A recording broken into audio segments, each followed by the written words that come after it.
So we've got some homework to be looking at here, right? So let's have a look. So this stuff's due tomorrow.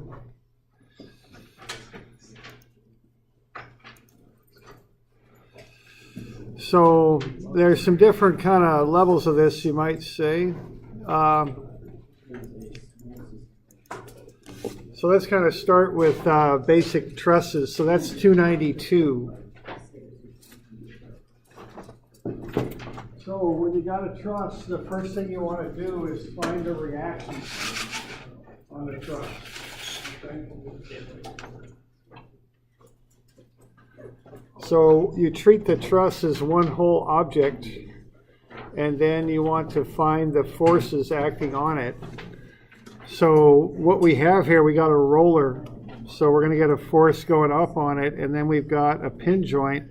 So that'll get forces like that. So when I've got a truss, what I want to do right off the bat is I want to find the reactions on the truss as a whole. And I also, while I'm at it, want to find the angles that are in the truss. Okay, so there's kind of the preliminary stuff that I would do.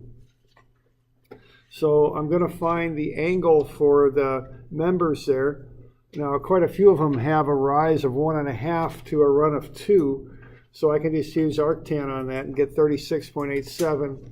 And then I've got that from D to F there. That's got a rise of 1.5 over a run of 1. So that's 56.31 degrees. So I generally speaking, whatever angles I need, I calculate them right off the bat. Okay. And then once I've done that, I go ahead and run the reactions. So I got some MA is 0 there. 15 kilonewtons by 2 meters clockwise, so it's negative. 60 kilonewtons by 4 meters clockwise, negative. And then 5 RFY. So I can solve for RFY, it's 54. And then once I've got that, I got some FY is 0, RA up, 15 down, 60 down, and 54 up. That'll get me RA at 21. And of course, RFX is 0. So generally speaking, I don't want to start getting into a truss if I don't know the reactions.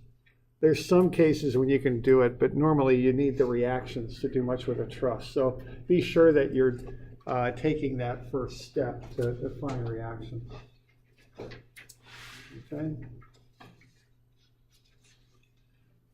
So we got any questions on that? Doing that? Good.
Okay, so we good on that? We got any questions on that? Now, the next thing you want to do is start working through the members. Now, the deal with this is you can only solve for 2 unknowns at a joint. That's it, okay? So you can't solve for more than 2. So you want to look at a place where you have a known force and only 2 unknowns. Okay? So that's going to be where the reactions are. That's very common. That's why you need to find these reactions, so you have known forces to work with. Okay, so I'll probably go over there to F. All right, now for F, what I want you to do on these things is to draw up a free body diagram of each joint. Okay, so I got 54 up for the reaction. I've got EF, I'm going to assume that's to the left, and then I've got DF, I'm assuming down right. I know that angle. So there's my little free body diagram. What I'm doing here is I'm cutting a chunk out of this truss. I'm just cutting this piece out right there. Well, actually it's not quite. It's a little tighter there. There we go. That piece right there. And that gets me joint F that I can work on. So there's my free body diagram. And I want a free body diagram of each joint. And, it's not that hard to do. You just draw a point and put the letter on it and put the arrows on there. And that's about it. Okay. All right. Now, what you do then is you look for a direction that only has one unknown if you can find it. And that would be the y direction. And the unknown is df. So if I go sum of fy is 0, what's going on there is I've got 54 up.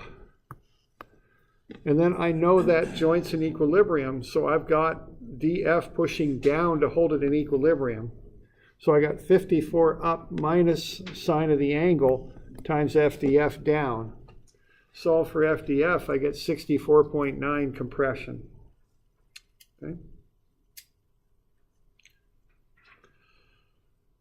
So what I've just found out is that FDF pushes down with enough force to balance out the 54 up. Now, if it pushes down that hard, it's also going to push to the right because the thing's at an angle.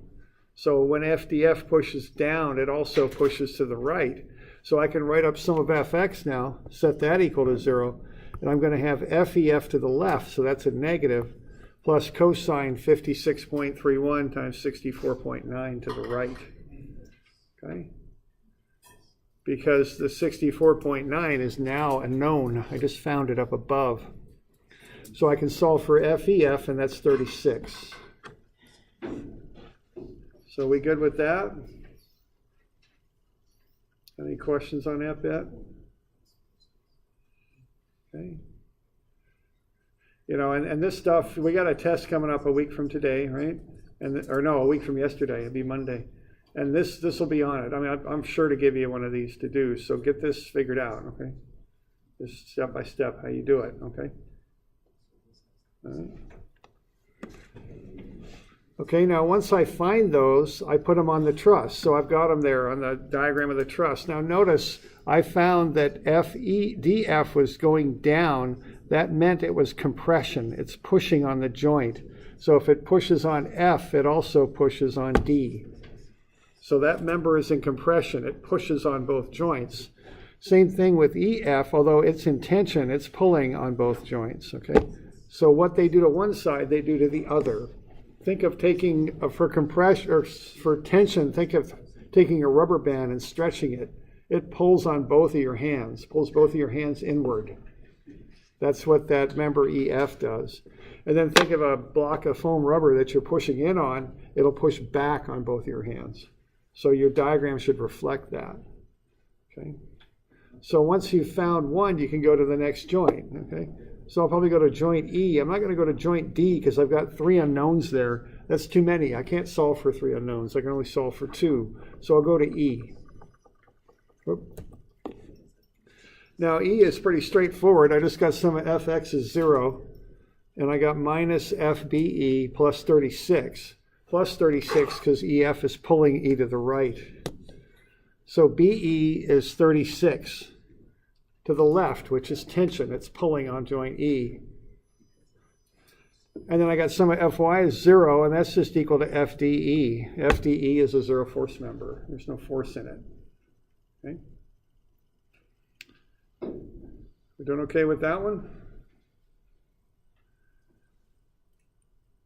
And this is just kind of the drill as you work through this stuff. When you find it at one joint, you just mark the members and move on to the next one. Okay? So I've got DE is 0 and BE is tension 36. So I've got that marked in my diagram. Then I can write up a free body diagram for joint D. Okay, now again, draw up a free body diagram for each one of these. And you can see why I want you to do that. This is a lot to keep straight in your mind. You want a picture of that first so it's nice and clear, then you can write the equation for it, okay? So it looks like I've got one y unknown, BD. So I've got that applied force. Remember to pick those up, 60, and that's going down. Okay, then I've got sine 56.31 times the 64.9. Okay, and then I've got my unknown, which is sine 36.87 times FBD. Add everything up, I can solve for FBD. It's 10 kilonewtons pushing on D, so it's compression. Okay, then I got sum of Fx is 0, and that's going to be FCD to the right, plus cosine 36.87 times 10, minus cosine 56.31 times the 64.9.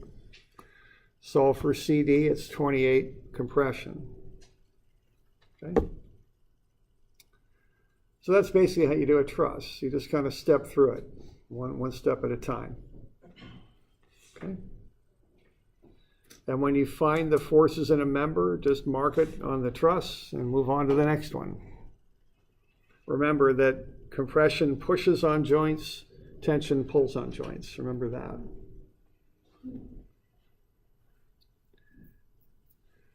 So we okay with that? Any questions on that one? Okay.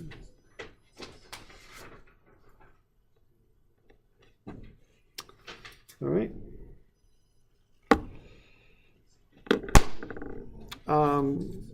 Now that the next one there, that one gets a little bit tricky at that one joint E. So, you know, there's different ways you can do joint E. It's kind of up to you, whichever way you're comfortable with. You know, you've got basically this truss has that interior kind of triangle with all those different angles on it, B, C, E. And you got it, that's really the trickier part of solving that. So if you want, you can just use standard XY axes, get those angles, and work through it in two equations and two unknowns. The problem with this one is you've got two angled unknowns, that one and that one.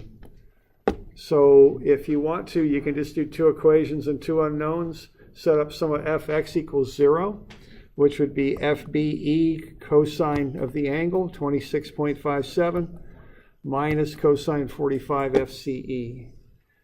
And then you can work your way, get a relationship there between FCE and FBE, just a ratio. Okay, so I picked that X equation first because I've only got the two forces in there, BE and CE. I don't have any other forces there. So I can relate CE to BE in a very simple, direct way. And that sets up the next substitution pretty well. So I use sum of Fy, and I'll get BE and CE in that also, but I also have the 12,000. The 12,000 comes from up here. When we solved out joint D, the 12,000 pushes down on E. Okay?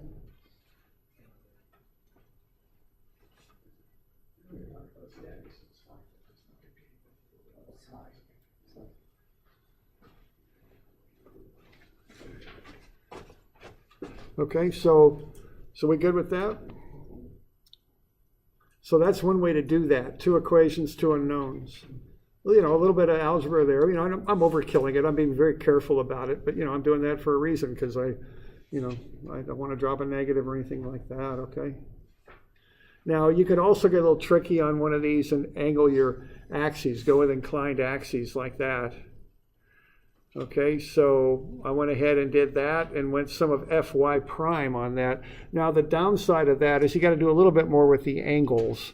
The equations are simpler because you can set up a sum of Fx or sum of Fy prime on this one equals 0, and I only get one unknown, but I do have to figure up some angles. So I got to take these two, the 26.57 and the 45, add them up, and I'll get 71.6. And then this one here, the 63.4, what I'm doing on that is I've got the 26.6 basically. And I'm taking 90 minus that, and I'm getting 63.4, okay? That's how I'm getting that. So this method, the equations are simpler, a little bit less algebra, but a little bit more with the angles. And that's, generally how it is with these inclined axes, That's just how it works out. So this is the best way to approach? I don't know. It's kind of up to you. This way you've got to figure out those angles. Now the other way you've got that kind of algebra to deal with. So pick whichever one you seem to prefer. Generally speaking, if I don't know, I usually go X, Y, and just do it that way. Just crunch through it, so to speak. Okay. Either way. But on that truss, you're going to run into that one of those joints. You're going to have to work through in some fashion. I don't see any way around it. Okay. So we okay with that?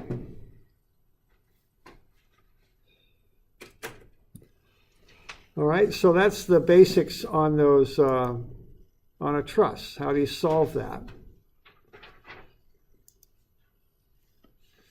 Let's see.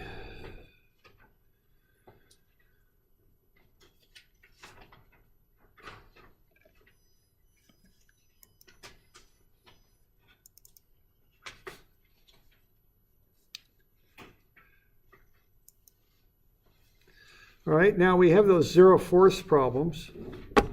You want to take a look at those? Are we okay with basic trusses? Working through that stuff? All right. Okay. Okay, now the zero force, what you do, the fundamental rule is you look at one joint. You don't look at the whole member, focus on a joint. And there's a few instances in this class where you need to kind of cut the distractions out and focus on a particular aspect. Like when you're doing those free body diagrams, just look at each support and put in forces that show the motion that supports prevents. Don't overthink it.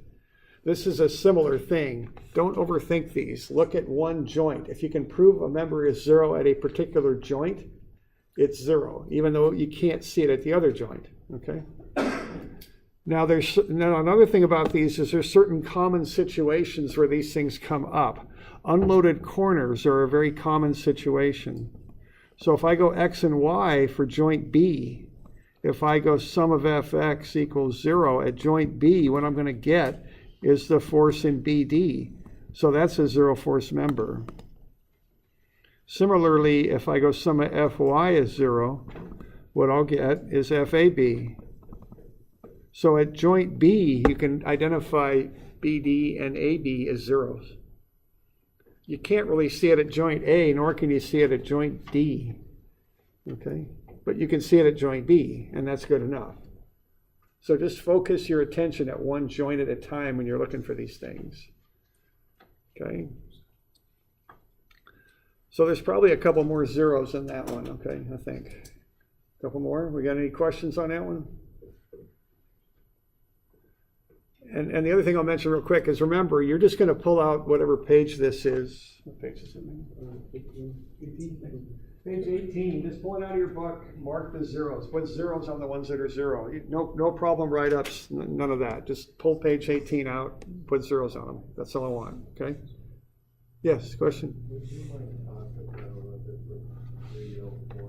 304. Yeah, we'll go through. We'll go through them one at a time. Should think. Okay. Okay.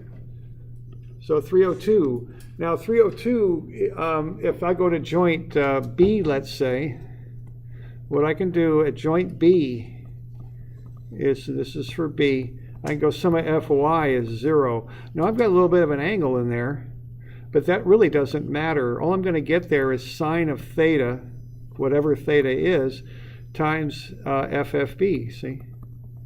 And so FFB is 0. That's all there is to it. Okay. Now I'm not going to see that up at F. That's not apparent up there. There's too much going on at F, but I can see it at B, and that again, that's good enough. Now you might say, well, what's going on here? Because I got this load at F. Why doesn't it get transmitted down into FB?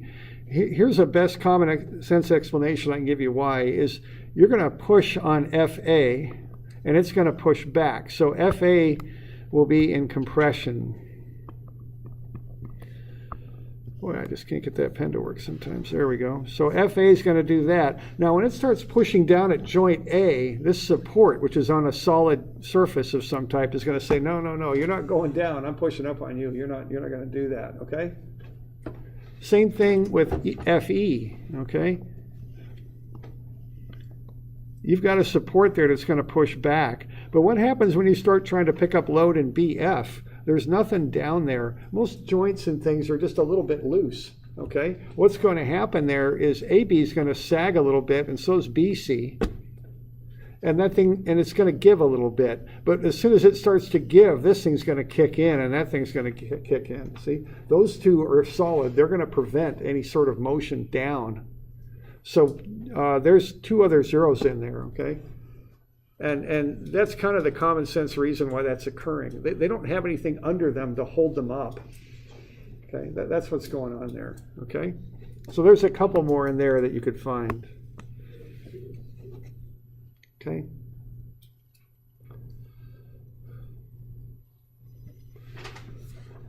Okay, this next one. Now first one's kind of a funny one, and I honestly don't even like these too much because I think they're a little bit too, I don't know what the right word is, academic or something. If you look at joint B, sum of fx is 0. And again, I got some angle in here, call it whatever you want. What that's going to be is sine theta times AB. Okay, so that's going to be 0 right there. The idea there is P1 is perfectly in line with BC. So BC alone is enough to hold up P1. That's the idea. There's a couple others in there that I can see just by looking at it. Okay, so probably at least two more on that one. Okay. We're good with that one? Okay. But that, this one's a little funny. In reality, I'm not, I don't think I would eliminate AB from my truss if I was building it. I don't think I'd really count on BC being perfectly in line with P1. I'd be a little nervous about that, okay? If somebody sneezed when they were building that, it might just fall over or something, okay? So that wouldn't be good. All right. Okay, 304. That one's a weird truss, isn't it? Kind of a cantilever thing. Any questions on that? It is possible. I might even have put one in here that had no zero force. I'll say that. It's possible. So I might have done that just to really make you think about it. But I might not have. I don't know. I can't remember. But these are 2 points each, right? So don't worry about them. Just do your best. And if you got questions after you do them, I'll discuss them in detail. But are there any questions on this thing in particular? I will say that the unloaded corner argument only holds if you've got two members at a corner. Like A has 3 members. So that's you can't assume any of those are 0. It's an unloaded corner. A is an unloaded corner, but there's 3 members going in there. So you can't assume that there's 0, that there's any zeros in there, okay? 3 throws everything off. 2 you can, but not 3, okay? And also B is a loaded corner. That is not an unloaded corner, it's loaded. So I don't think you could make a good argument for B either, okay? Any questions on that? Okay.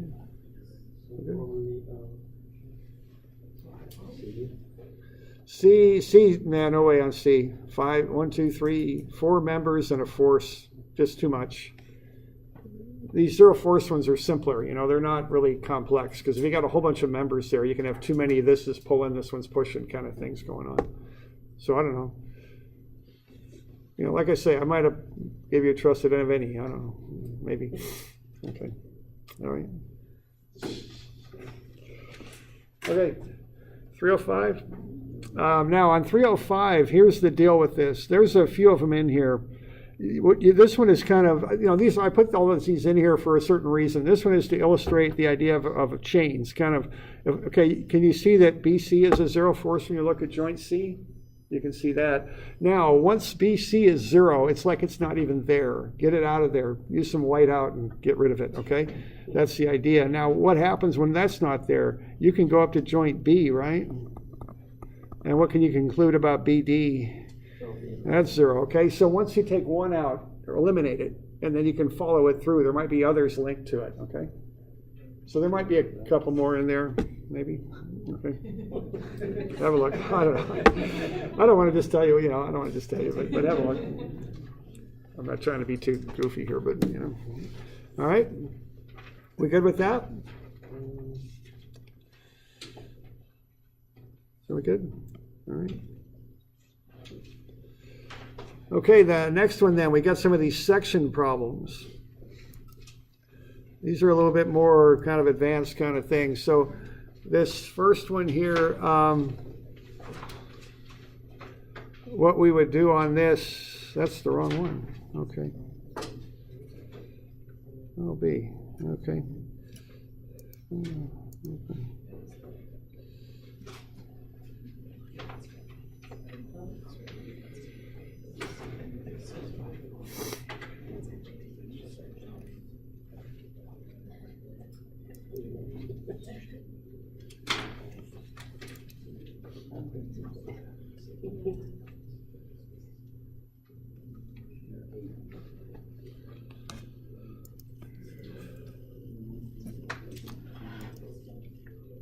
All right, this one. Here's the first section problem. All right, so what you do on this is you find the reactions, just like you do on a regular truss, okay? So I want to get that angle, so I do an arctan. 3/4, it's 36.87 degrees, and then I do the reactions. I get 22.5 on the left and 27.5 on the right, okay?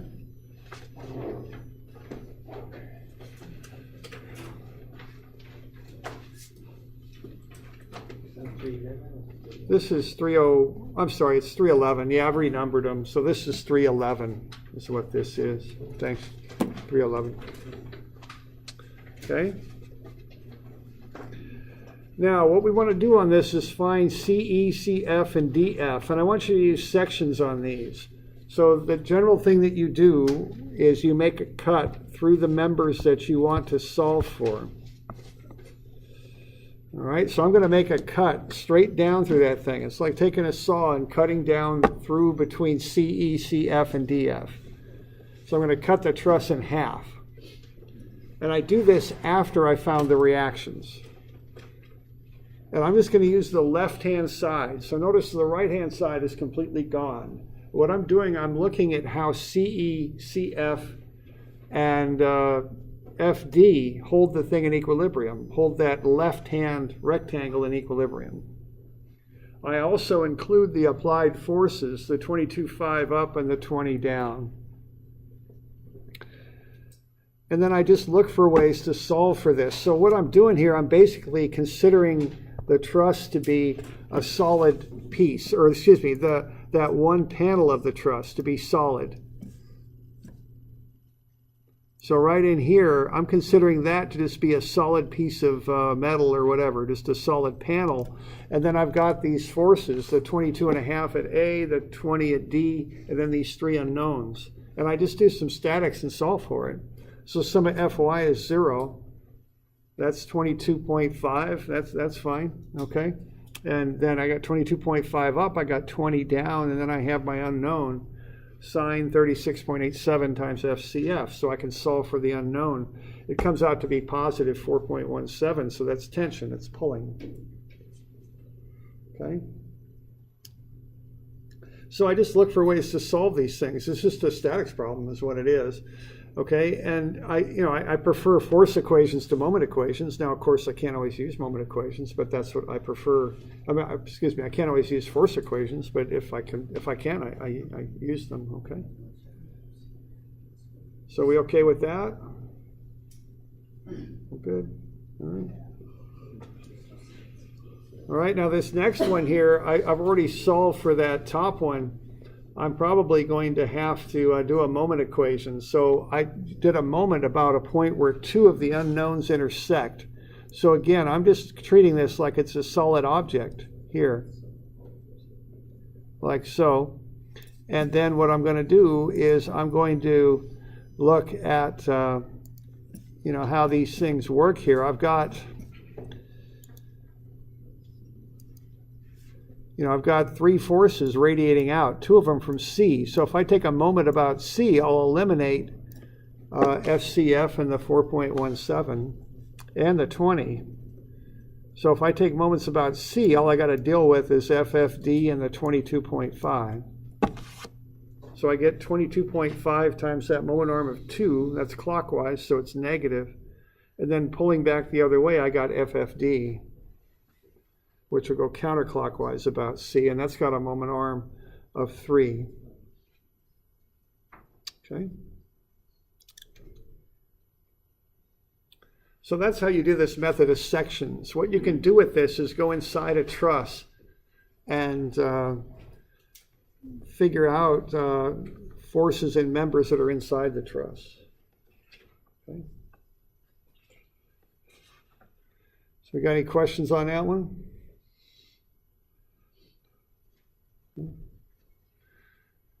Doing all right?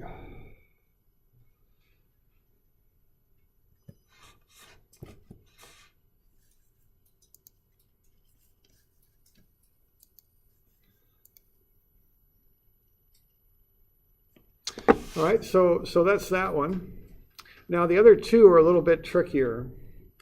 So the other two illustrate some a little bit more advanced things you might have to do on these trusses. So the last one might be the easier of the two. That's got some funny slopes on it to look at. So what you're going to want to do on that one is to find a point where your unknowns intersect. That's one way to do it. Now there's more than one way to solve that last one. So there's different ways you can solve it out. Let's see here.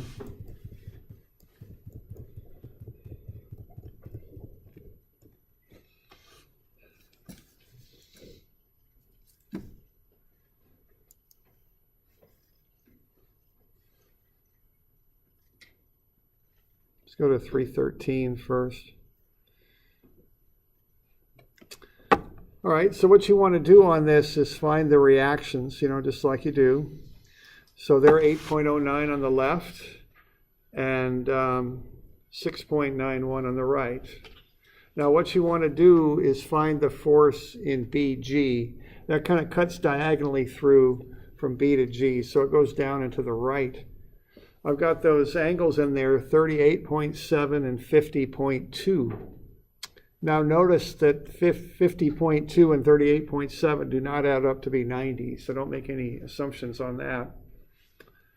So I'm going to cut that, all right?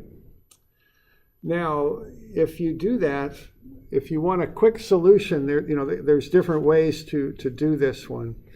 You can go through that and treat it like we did the one previous, and you're going to have to find BC first, I think, before you find BG. So what you might do with that is take a moment about G and find BC. It's 5.24. I give you that intermediate answer if you want it. Now, if you really want to get tricky on this, what you can do is get this in one equation. You can take BC and extend it out. So just take that straight line and just extend it out here and create a new point. And I think I call this point I out here. So if you can figure out where point I is, you can take a moment about I, and the only unknown with that cut will be BG. Okay? So that's the other way to do it.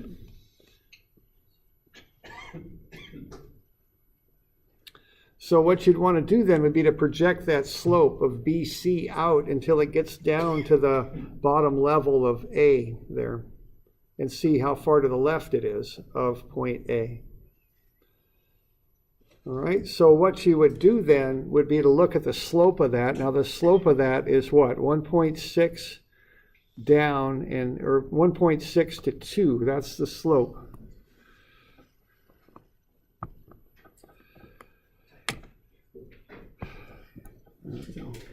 So 1.6 to 2, that's the slope of BC. Now I know that I need to drop 2.4 further, so I would want to solve then for how far over I'm going to go to do that, okay? So what I would do then would be to set up that ratio. I know the slope of that member there is 1.6 to a run of 2. And I know I need to drop 2.4 further to get down to that ground level. So that will be my drop there, and I need to know how far I have to go to accomplish that. So I can just cross multiply this thing and go ahead and solve it out. So I'm going to get 1.6x is 4.8. So x is 3. So I'm going to come 3 over from here. And that's where point I is. That's where this line extends and intersects that bottom level of the truss. So I can take moments about I then, and that would be the other way to solve this out. So however you do it, you're going to start with this cut right there. You can either solve member BC first, usually by taking a moment about G, and then solve for BG, or you can do it in one step by finding point I out there. Okay. So that would be the approach to solving that. So we got any questions on that?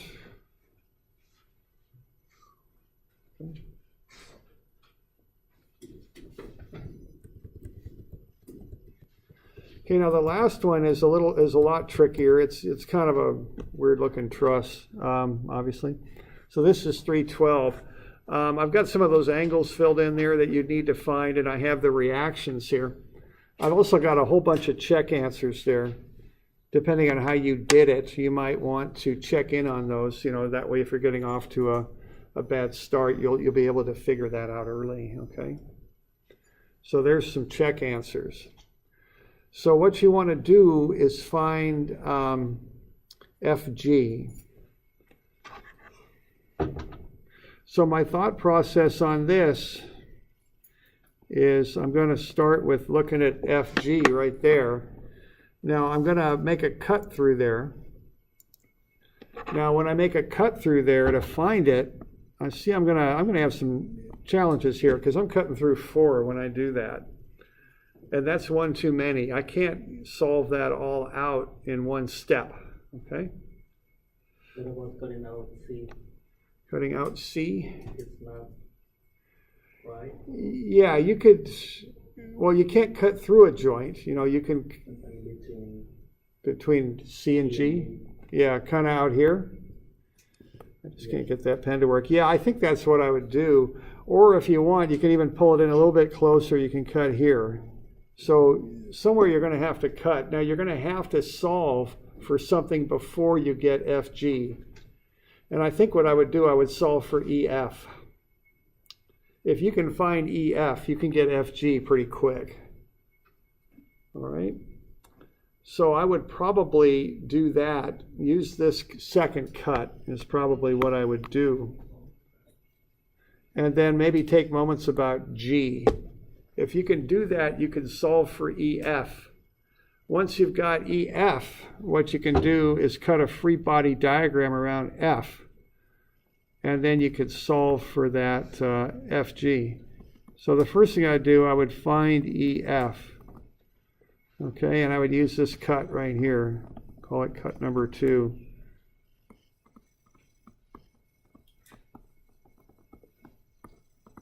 And I do a moment about G. All right. That's one way to do this.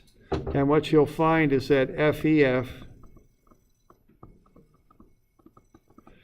is 4.06 tension when you do that. So that'd be step number 1.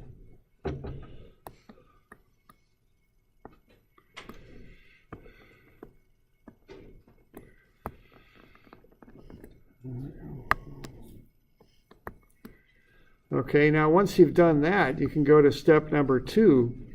And what I would do with that, I would just look at joint F. You can pull a joint out. That is a section. So what I would do there is I would go in and maybe do something like this. Pull that joint F out. Okay, so you got EF is 4.06 tension, so that's going to go that way.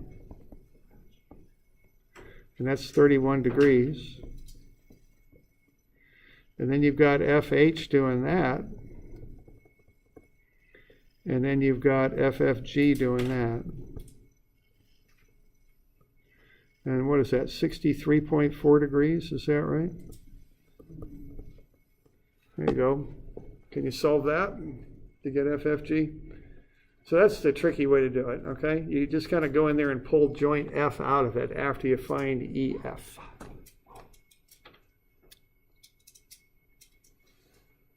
That one's a little bit tricky there, okay, that one.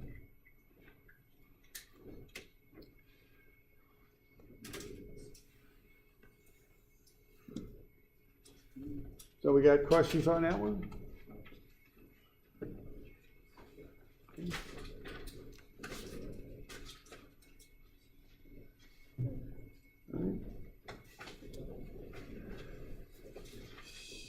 So there you go. So that stuff's due tomorrow. Now that's going to take you a bit of time. These stresses take a while to go through. Now remember to draw a free body diagram of each joint, and also list the answers in the order I show on those pages.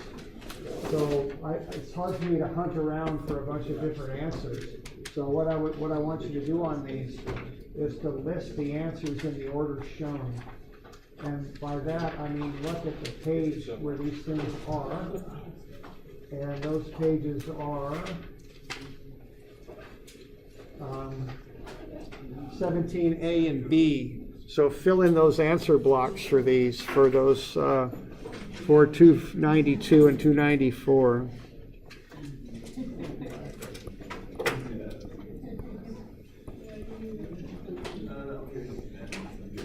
Okay.